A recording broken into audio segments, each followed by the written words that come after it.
Wanita cantik cucu Bung Hatta gugat Jokowi dan Mendagri. Cucu Wakil Presiden RI pertama Muhammad Hatta, Gustika Fardani Yusuf menggugat Presiden Joko Widodo dan Mendagri Tito Karnavian. Kabar tersebut lantaran Gustika keberatan dengan pelantikan 88 pejabat kepala daerah. Gugatan Gustika itu dilayangi ke Pengadilan Tata Usaha Negara Jakarta. Tergugatnya tertulis Presiden RI dan Mendagri RI.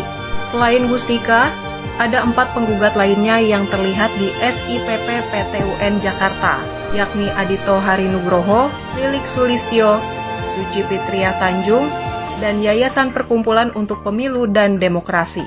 Dalam pokok perkaranya, cucu Wakil Presiden pertama RI ini menggugat Jokowi dan Tito karena mengangkatkan dan pelantikan 88 PJ kepala daerah rawan mengandung penyalahgunaan kekuasaan. Menyatakan tindakan pemerintahan yang dilakukan tergugat 1 dan tergugat 2, berupa melakukan serangkaian tindakan pengangkatan dan melantik 88 PJ kepala daerah.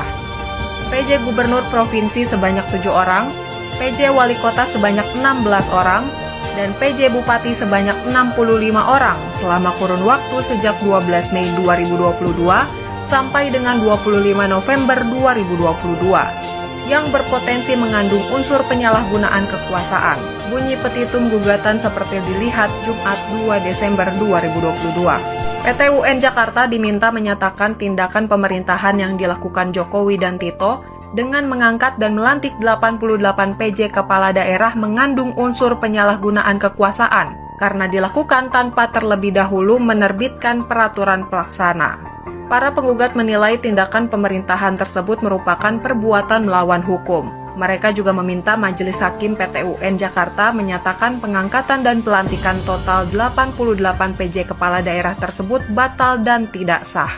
PT UN Jakarta diminta memerintahkan Jokowi untuk menerbitkan peraturan pelaksana sebagai tindak lanjut dari keberlakuan pasal 201 ayat 9, 10 dan 11 UU 10 2016. Para penggugat diminta PT UN Jakarta menyatakan batal atau tidak sah tindakan Jokowi dan Tito yang mengangkat dan melantik 88 PJ kepala daerah. Sebelumnya Mendagri Tito Karnavian melantik sejumlah pejabat kepala daerah untuk sejumlah wilayah. Misalnya pada Juli lalu, Mendagri melantik 36 PJ kepala daerah antara lain untuk Aceh, Banten, dan Gorontalo. Para PJ kepala daerah mengisi kekosongan kekuasaan hingga ada kepala daerah definitif hasil Pilkada serentak 2024.